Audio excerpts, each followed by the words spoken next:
Hello, everyone. It's Charlene Lee, and today I'm very excited to show my AI avatar. So this is a little bit of a different experience, and I honestly don't know if it's going to work. So I'm going to do some canned examples, but also some real time examples. So buckle your belts and let's get going here. So I'm going to just first of all show my presentation here. So a couple things about avatars. It is this thing where I've been wanting to have one for quite a while because my sense is ever since I saw these things, what they could do, I'm like, hey, I need to get one of these. I wonder how much it could actually do because I'm oftentimes asked to speak and I can't go and give the speech. Also, sometimes it's in places where I don't speak the native language. So I would love to be able to do that to extend the content that I have, make it more accessible, create training courses that are just more customizable. So let me get into what exactly we can do with these things. So a couple things. What are avatars? And also, before I forget, let's see, if you could share, if you could have an AI avatar, if you have one, what would you do with it? So, and just be, I would love you to be creative and just share if you could have something that looked like you or an avatar that could do things for you. It doesn't have to even be you, but something that you could give it some content. What would you do with it? So curious to see what you come up with. So, and if you're looking for slides, you can get them at this URL, bit.ly/CLI dash avatar, or you can use the QR code in the upper right side of the slides. So what are avatars? First of all, they're a digital likeness of a person. So again, person can be broadly interpreted. For example, it could look like me. It could look like a completely fabricated person. It could be the mascot of your team, of your company that's presenting something. And you can use all sorts of different images and audio and video references. And again, it could be anything that you want it to be. Early on, when I started playing with these things about a year ago, I was able to take a headshot and some audio from a live stream and create a really not very good avatar, but it looked like me, it moved like me, sounded like me. It could speak different languages. So it was a little crazy to be able to try doing that. Not ready for prime time, but reason I want to show you today is that I think it's getting closer, if not completely close. So those are what avatars are and what are the major features and benefits of them? Well, the major one I think is that you don't have to go into a studio to create really good, beautiful videos. It's a huge time saver. You may also have some people who are very camera shy.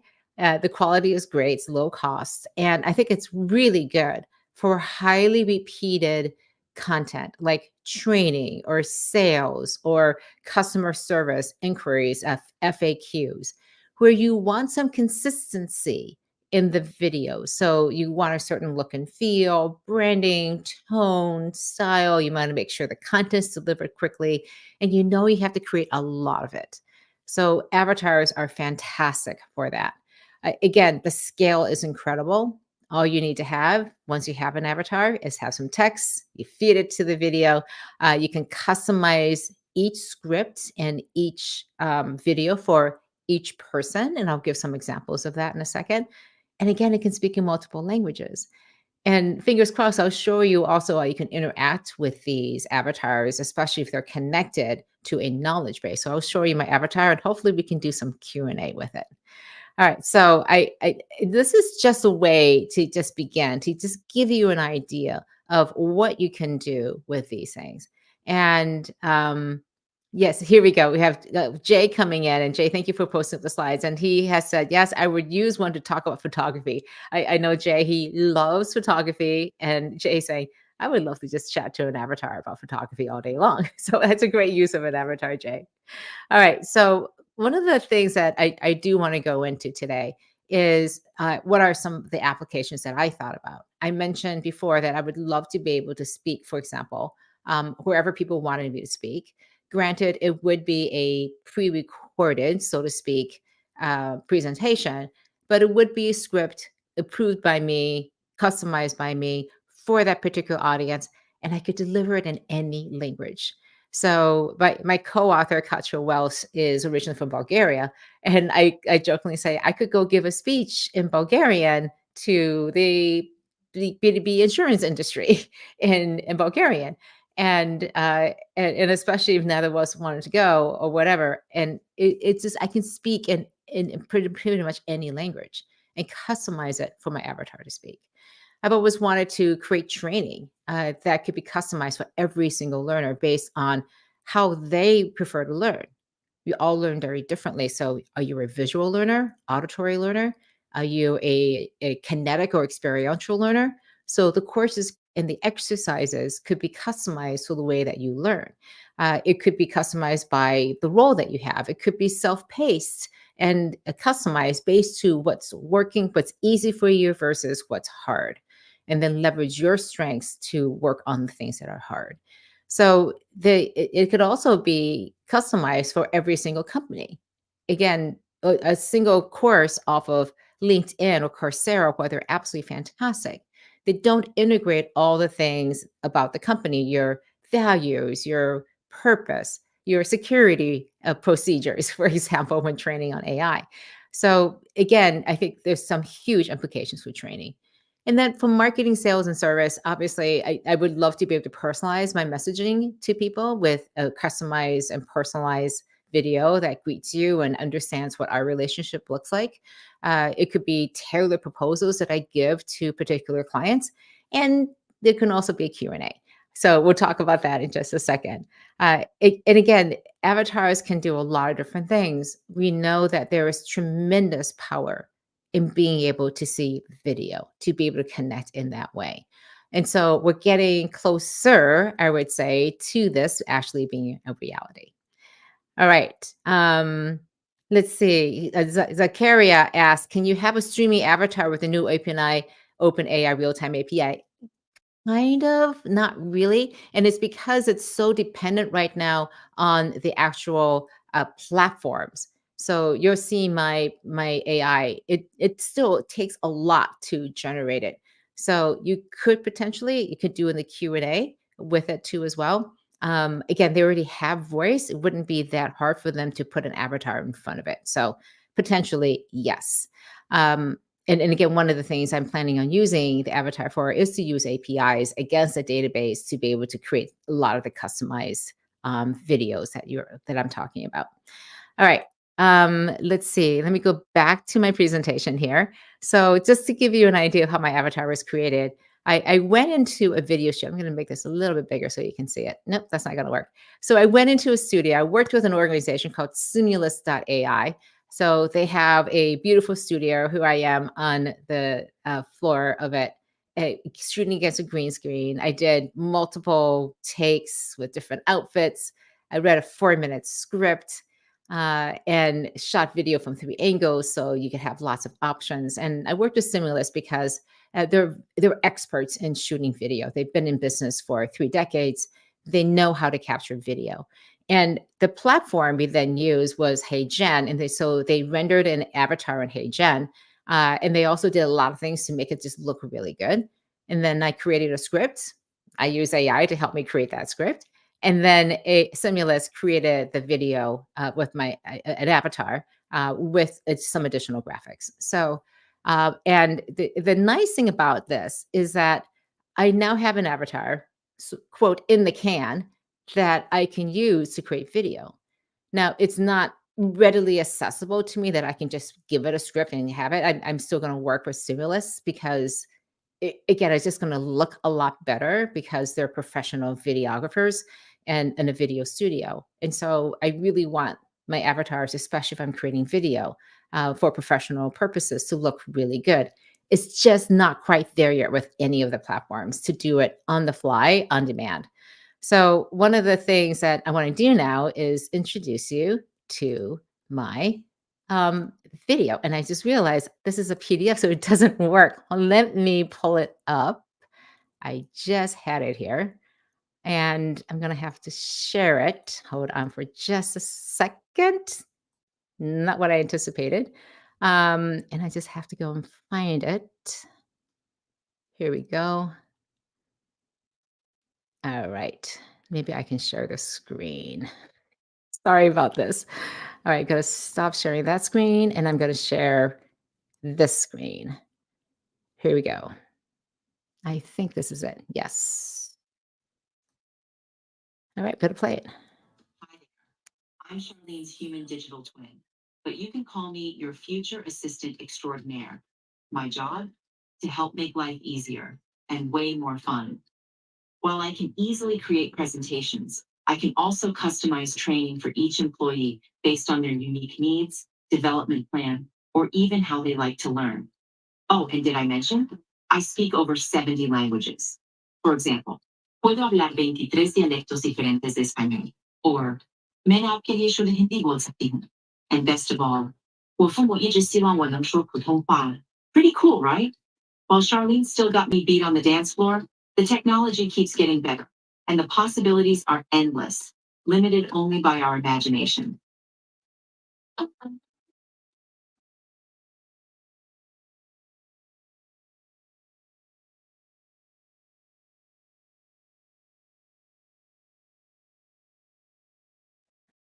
So that's my avatar. Just so you know, that video was 100% created by AI. You could see the videos that we captured in the studio was all against a green screen. So they put a green screen background in it, balanced my look and the color and the shading and the lighting against that green screen, and then gave the script to the avatar and generated that avatar. Again, they didn't do anything to change the actual avatar itself. It was more video production issues to just make sure that everything was balanced. So one of the things I find so interesting about this is that when we're thinking about AI, there's a couple limitations. So people have said to me, "That's really cool," and I presented it at conferences. I go, "Who thinks that's really cool?" And all these hands go up. And then I go, "Who thinks that's really freaky?" And a lot more hands go up. And it's because there is still there's something right there that's not quite there. It's the emotions aren't quite exactly the same. Again, when I was capturing the video, I was doing what they call the Disney princess, like way over exaggerated. And that's the best it could create. So it's still pretty good. That doesn't have the speech nuance and tone. For example, I kept asking him, can it tell a joke? And they're like, it's not quite there yet. Right. And there were also some ethical issues. So I own this avatar, I have access to it. But if, as I mentioned before, it's quite easy now to create these avatars with just a headshot and an audio recording. And those are readily available for pretty much anybody out there. So the ability to create deep fakes, to have misrepresentations is incredibly high.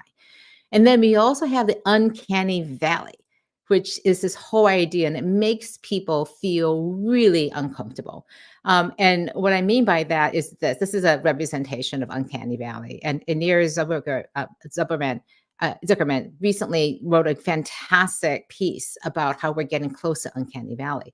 So the idea is that as we become more and more human-like, and this is why ChatGPT, when it came on board, was so amazing. It felt like I was talking to somebody, even though you know it's not real.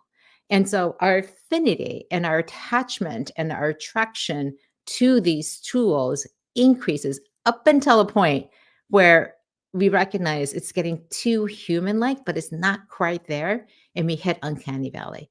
And that's when our trust of it completely plummets.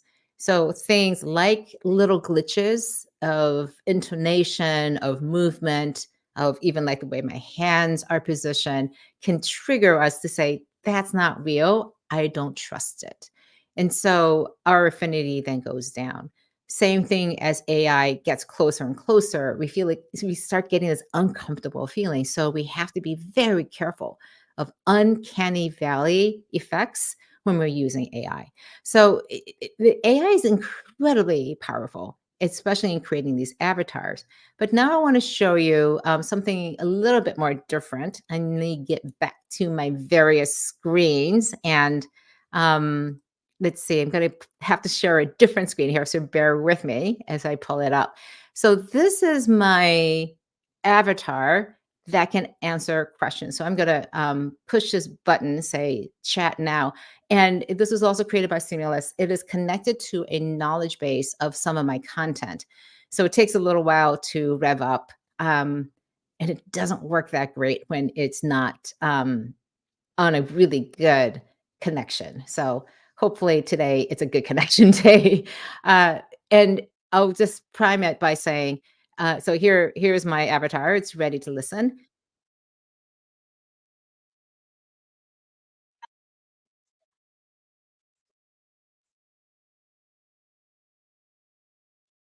So I'm going to ask questions. So tell me about your new book on generative AI.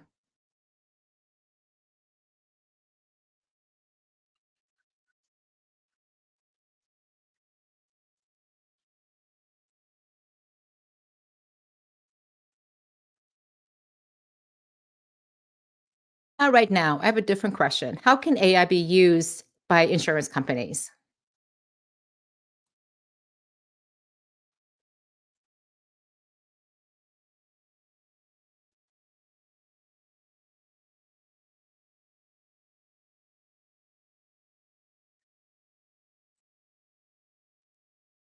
What's the best way for an organization to create a generative AI strategy?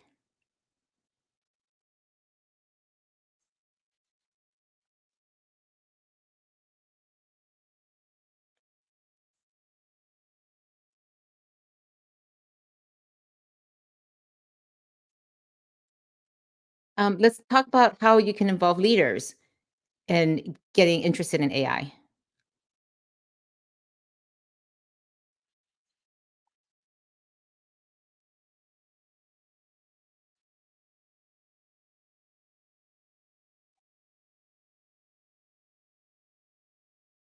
No, that's good for now. Thank you.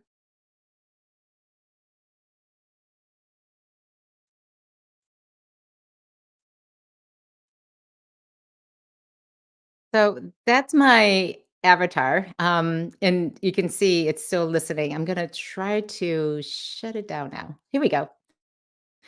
So, all right, goodbye, avatar. So, the thing that I find interesting and just a little wacky about it is that, oh, you can't hear it. Darn, shoot. Sorry about that. You couldn't hear it. Um, Darn, I'm sorry about that. Let's see. Let me see if there's a way I can do that again because I think it's interesting to be able to do it. All right, let me figure this out. Da, da, da. Here we go.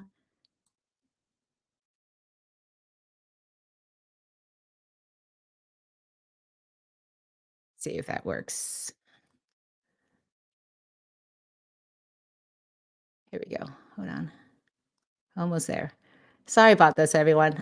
Trying to get it to go back in. It's asking me to share a tab. It is kind of interesting to see it. All right. Now let's see if we can do this. Here we go. Hopefully you can see it now. I'm going to start chatting with it. Does take a little while. All right. So Hi, I'm Charlene Lee's digital human avatar. please let me know if you can hear it, everyone. How's your day going? How My can day, Charlene Lee's digital human assist you today?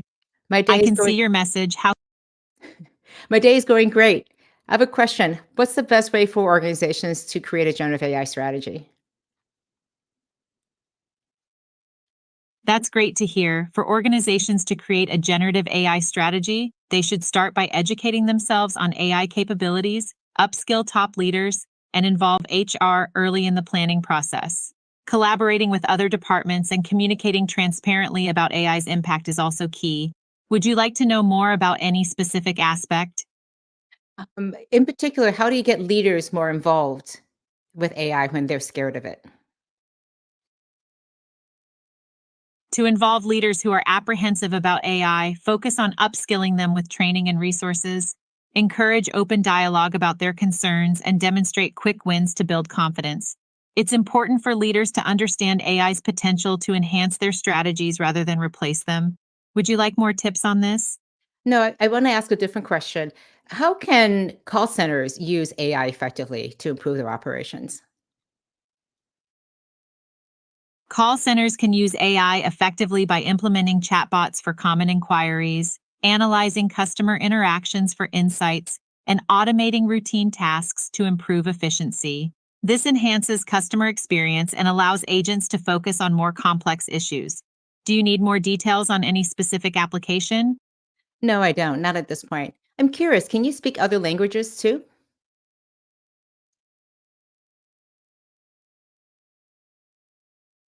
No problem. If you have any more questions later, feel free to ask. How else can Charlene Lee's digital human assist you today? So it doesn't actually allow for speaking in other languages at this point.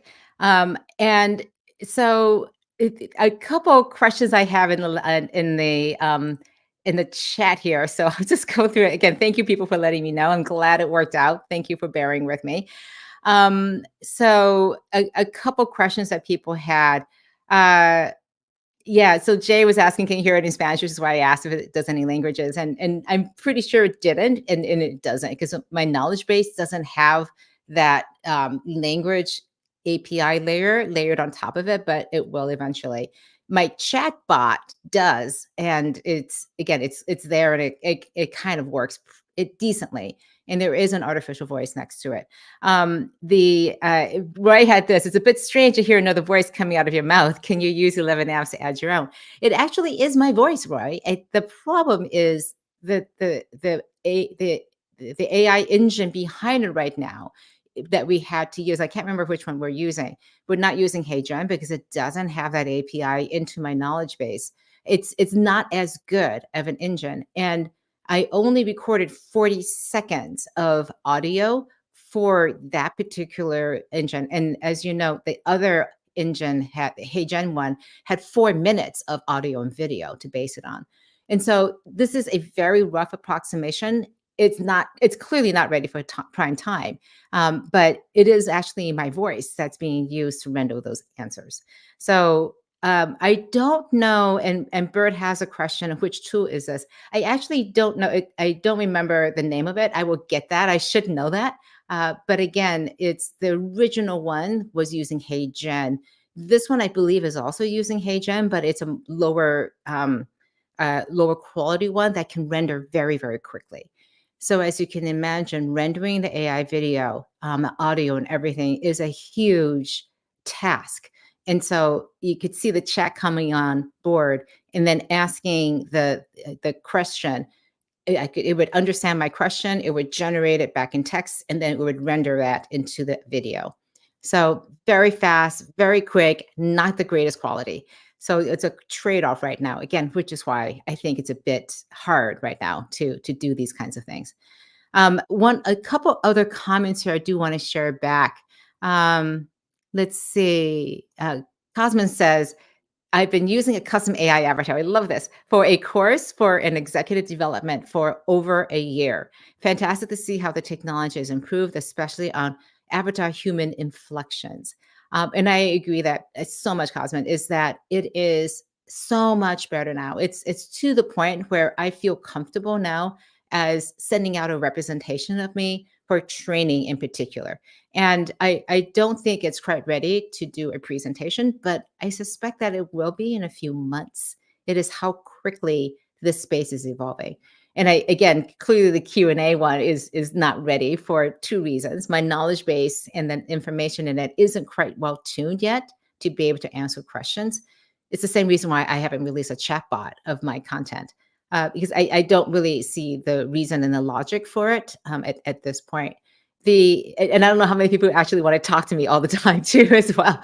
But I want the audio. The reason I wanted the Q&A is that if I'm giving a talk about a particular topic, I also want to be able to send my avatar to answer Q&A live that's well tuned to that audience, their needs, and can speak in their language. So that's my long-term idea for how to use these tools, because I think there's so much potential. But as you can see, it's very much uncanny valley at this point. And I also just want to put up this question from Jay. What about the dark side? Social web has become a preferred venue for egos, simulated digital reputations. How could this capability be managed? And I work with different groups to really talk about this. First of all of these places and tools allow you to create these avatars, and they have ways and agreements to say that you are not going to create representations of people without their permission. So there's a huge ethical issue behind this, but that doesn't mean that somebody won't go and do that for nefarious reasons. So it is a significant issue that, again, I feel that technology is neutral. You can use it for good, you can use it for evil.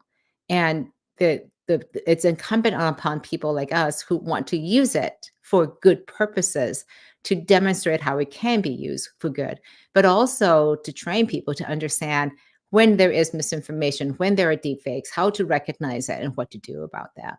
So again, lots of uncharted territory. I'm a big believer that our fears of the social bad parts of technology should not be a reason for us not to keep moving forward, but that we do need to put safeguards in. We need to have clear understandings that these are possibly very dangerous, very powerful tools that can be used for not good reasons and to cause significant harm. All right. Let's see what else is there. Oh, how did I integrate your knowledge base? The So I have you've seen my presentations. I talked about it last week. I have a knowledge base called dante-ai.com, and I tried integrating this I believe it's the Hey Gen engine to that, but it didn't work. So we ported that knowledge base into a different place where it was easier for it to access. But my goal is again to use again. I have my content from my last book. I have a bunch of very big PDFs with my entire history of blog posts, articles I've written for newsletters. I've recently just uploaded a bunch of podcasts and live stream content too, as well, into that. And it's all content that I've created or I have permission to use in my knowledge base. So again, I update this about once a month with the new content that I've created. And so that knowledge base is there for me to use, to share. I've not shared it broadly outside yet because it's just not well tuned, I think, for the purposes I want to have it. But also, I am keen on creating a chatbot and eventually an avatar that can be used to not just answer questions, but to build relationships. Because that's the most important thing for me is to form these ongoing relationships. And I love the fact that some of you come back week to week and engage with me in this live stream. So to be able to engage in other ways in a much more personal way, but not me all the time because there's only so much of me is a real dream of mine. So that's why I'm playing with these tools, and it's so important to have that knowledge base. So great question, Bert. I'll put it into the chat. It doesn't post into LinkedIn, but it's dante-ai.com. And if somebody on LinkedIn can post it into LinkedIn, that would be great. Who can see it? But let me see. Let me just type it in. Is on dante-ai.com. I just posted that as I'll just post that as a banner here. And that's where again I have just uploaded a lot of information into it. All right, I just have a couple of other things to just share today, and I know I'm running over, so I apologize for that.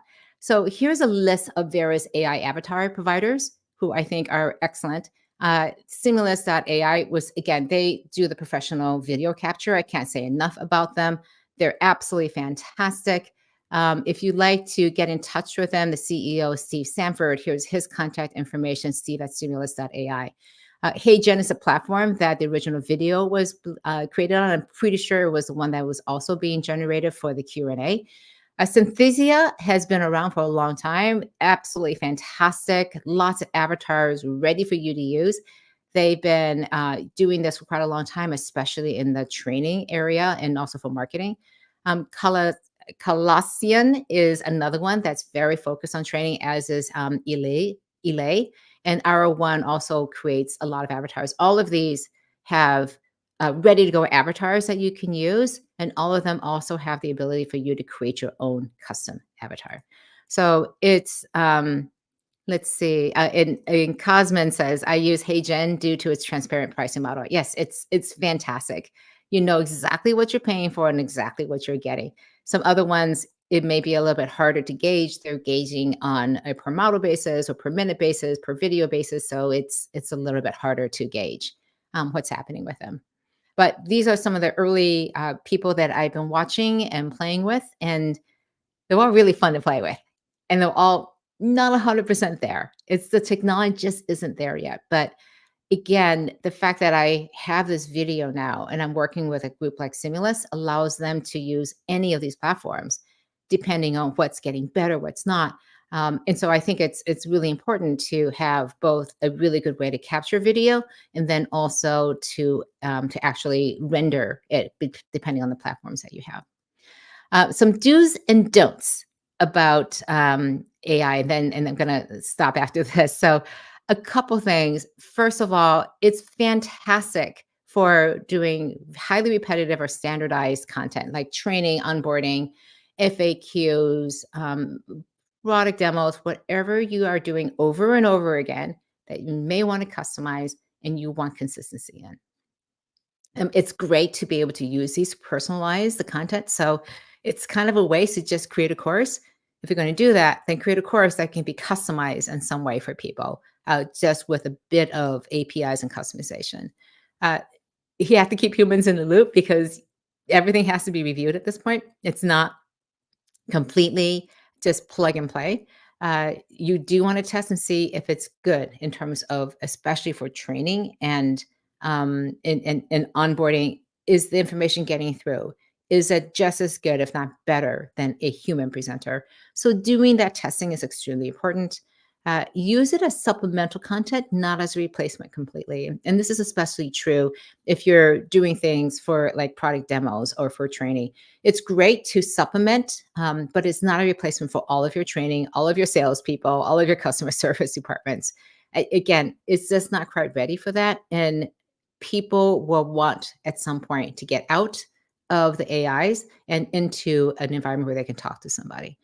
And then finally, I do find ways to use this application for that incredible customization that you can scale. I think it's such a great opportunity. It's ways that we can do this in ways that we had never thought about. Uh, don't don't use it for high stakes communications where that human conviction, emotion, empathy is so important. Uh, Make sure you don't ignore the uncanny valley risk that's there. Don't skimp and skip script optimization. And what I mean by that is testing the script, optimizing it for the effects that you want. I worked on that script for the video a lot in terms of optimizing that for the minute that I had with it. Again, misrepresentation is deceiving that this is who it is. I'm very careful with my AI and my presentations to say, this is my AI. It's Sterling's AI. It's a digital avatar. It's not me. And I will always make sure that people are clear that this is my avatar speaking and not me. And then also don't overload with too many visual effects. You can go overboard. Just because you can doesn't mean that you should do it. So that's what I have for today. Again, this is again, I think a really great opportunity to be able to explore, see what's possible, and see what you can do with this. Let me just see. Again, Cosman has a comment about Flipside. The video building tool, yeah, there is a learning curve to it. I've been in the system, and while you can do the overlay graphics and things like that, it is not easy because if you've ever done any sort of editing in video, you know that it's pretty easy to just do the most basic things, but to make it look really good and professional, there is a learning curve to that. So, Cosman, thank you for sharing that. So Bert has a question. So use a main case is answering the chat questions during a webinar. Yeah. Again, Bert, I think for my interactive avatar, the idea is that I could be doing a webinar and it could be answering questions on my behalf so that, again, talking about scaling me and my knowledge, I would program I would write the script for the AI to deliver in whatever venue, and then also present the AI as a real-time Q&A. Again, customize for that particular audience. So it'd be skin, they would know um, the language that that audience uses. That, for example, it's insurance. If it's a professional services firm, you would refer to people as clients and not customers, things like that. But also, it would narrow the knowledge base and fine tune the knowledge base for that particular audience. So that's the idea of it. Um, so I think, and the question is this live meeting recorded? Yes, it is. You'll be able to view it on LinkedIn on replay if you want to see it too, Bert. So that's a beautiful thing about live streams. So that's what I have to do. I'm just going through and seeing if there are any other particular comments or questions. I don't see any. Okay. Thank you for sticking with me through all of this. All right. Next week, I'll be talking about something a little bit more staid, not necessarily boring, but I'm going to be talking about the fallacy of generative AI use cases. I am finishing up the book, and one of the things that we keep coming back to over and over again, and I hear this in my conversations with people, in my work with clients, and also with, again, when I'm speaking at these various conferences and working with CEOs, it is that, okay, I've got a gazillion use cases here. I've got all these things. Which are the most important things? And we'll talk about why it is the wrong approach and how you need to take a different approach. So we'll talk about use cases and how they can just be a red herring to what you really need to focus on. All right. So join me next week. And until then, take care. Good luck. And I would love to hear about any experiments that you are doing with your AI avatars. In fact, Cosmin, if you can, share with me your avatar. We'd love to see what you're doing with that. I'd love to hear that you're doing this and you've been doing it for over a year. All right, everyone, take care, and I'll see you next week. Bye-bye.